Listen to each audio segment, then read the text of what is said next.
Oh man, shoot 'em ups, or shmups for short. This is another of my favorite video game genres. I can't seem to get enough of these, just like with platformers. The fast frenzy, the challenging gameplay, the flashy visuals, the high energy soundtracks, these elements are the mark of a great shooter. I love the cute 'em ups too, and maybe the bullet hells? That's a subgenre I haven't really dabbled much into. Maybe I'll try more of those out later. Today's review, I want to talk about a doujin swap, an indie shoot 'em up in other words, that I'm personally really fond of, even if I kinda suck at it. And that game is Cho Ren Sha 68K. Cho Ren Sha is Japanese for continuous fire. Well, that's what Google Translate said it, man. I know it's not the best source for translations, but whatever. This game was, interestingly enough, developed entirely by one person, Koichi Yoshida, who goes by the alias of Famibe no Yosin, with the game's soundtrack being done by Uzaru Kashiwagi, who apparently goes by the alias of Loser. Hey, you're not a loser, come on. Apparently, this game was originally developed and showcased for a con called Comic-Con, a Japanese convention that's all about showing off non-profit self-published works. Cho Ren Sha 68K was originally developed for the Sharp X68000 in 1995, the home computer system that was unreleased in Japan in 1987. This is also where the 68K part of the game's name comes from. A Windows port was developed on September 12, 2001, which released on the internet as Freeware, and it has received a few updates here and there ever since.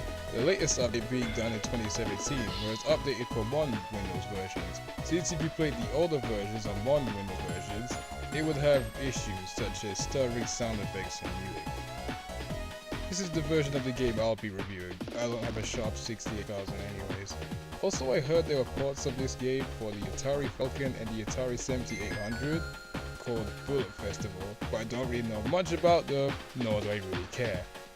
So, let's move on and talk about this game's story, or lack thereof. Yeah, this is the segment where I usually talk about the game's plot, but this game doesn't really have one. But to be honest, it doesn't really need one. People don't play these games for their stories, most are just futuristic baloney anyways. But that means we get straight into the game itself. Nice! First, let's talk about how the game looks, and it does look nice. It has a very 32-bit arcadey look to it, and the sprite work is pretty top-notch. I wish I could draw spaceships that look that good.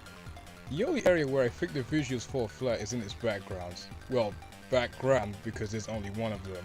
There's nothing wrong with it per se, it does look nice, it's just that every single stage uses it. The final stage kind of changes the background by giving it a red tint, but come on, that's not enough.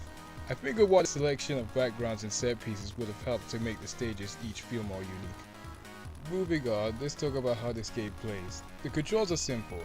Move with the arrow keys, fire with the Z key, and use bombs with the X key. Also Q is the pause button. And sadly, there aren't any ways to change the game's controls as far as I'm aware.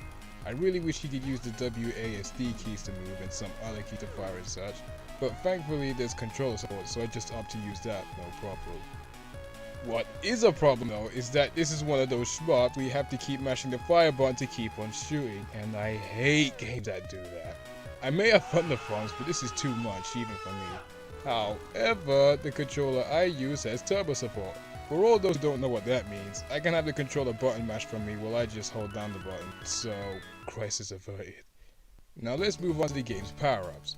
When destroying these specific red-nosed ships, why do they look like this? Do they belong to Tingle or something? They always drop a power-up triangle you can collect. Now the power-ups work very interestingly in this game. There are 3 segments that represent 3 different things you can get.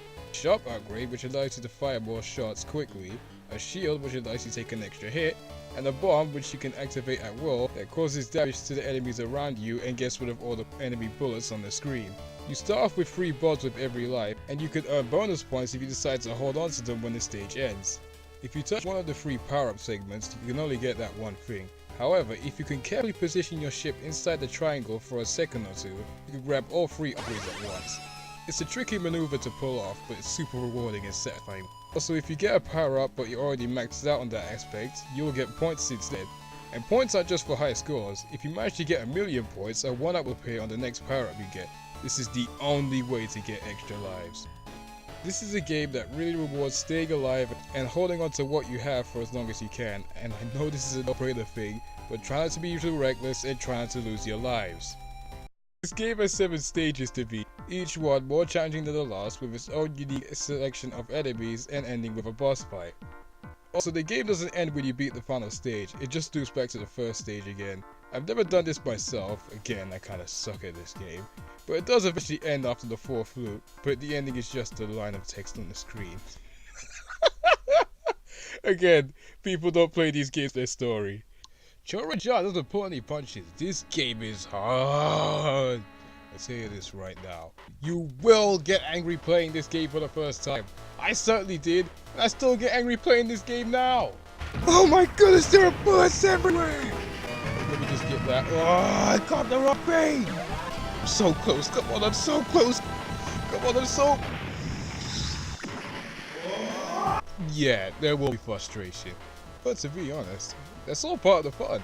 Sometimes it's nice to play a game that actually really challenges you, and the satisfaction you get from completing the stage that gave you a hard time, man, that feels good. And thankfully, you don't have to start from the first stage if you get a game over. You can continue from the beginning of the last stage you were on.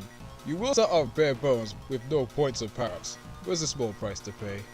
But if you rather cheat your way to the other stages, you can do that using a secret menu. Just hold up on the option menu for a few seconds to access it. Here you can select some interesting things, like a stage select, debug modes, or a cheat that makes you completely invincible. There's also a boss rush mode you can access from this menu, where you have to take on each of the bosses back to back with no power-ups.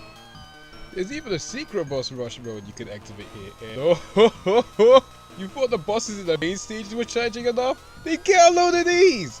Look at these shot patterns! How is anybody going to have the natural reflexes to avoid these? There's also a mechanical spider boss you can only see here, so that's cool. There is one thing, one defining thing that keeps me pumped and keeps me coming back for more, and that's the game's music. Oh my goodness, I love this game's soundtrack so much. It's energetic, it's electronic, it's chiptune bliss. I even listen to it outside of the game itself, it's just that good. Ruzari Kashiwaki, I would marry your work if I could.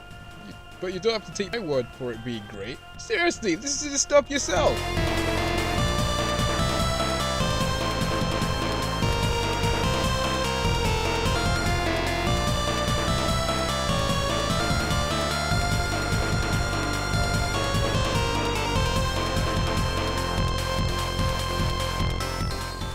Ruzari Kashiwaki actually has this soundtrack for sale on his Bandcamp page, so definitely show some support to this guy if you can.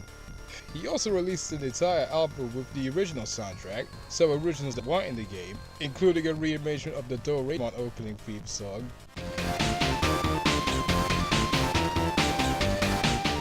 for some reason, and a bunch of remixes. There's even one remix that makes the stage 6 theme sound like an anime ending song.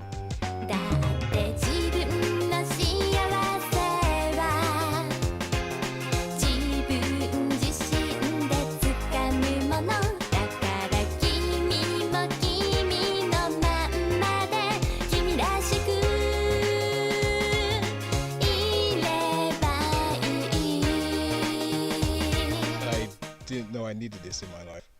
Since we're on the subject of sound, let's also briefly talk about the sound effects. They're great too. They're crisp and all convey their intended purpose. Also, is that Summer Carnival 92 record sound effects I hear in the game's menus? How strange. Now, in conclusion, Cho Ren Sha 68K is a very challenging but fun arcade-style shoot-em-up. Honestly, if you were to show someone this game and tell them it was originally a coin-operated arcade game, they would probably believe you. And if you are interested in this game, even just by a tiny bit, give it a shot. No pun intended. But again, this game is freeware. It costs nothing. I'll put a download link to it in the description, so try the game out and see how far you can get. Or you can just listen to the game's fantastic soundtrack, and that's fine too. I'd like to thank you for watching this review. This is another game I really wanted to talk about and give more awareness to, so hopefully I did my job well enough and maybe convince some of you to try the game out. Now I've got to decide what I should look at next. See you all in the next one.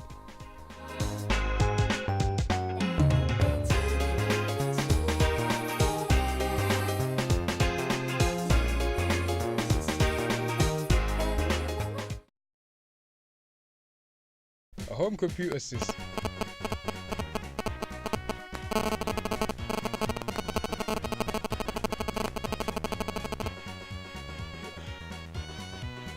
And it has been received a few updates to actually write that. Oh boy. This game has 7 stages to beach. Beach? Just hold up on the upwind. Just hold up on the upwind. Rusari. This guy's name is so hard to pronounce.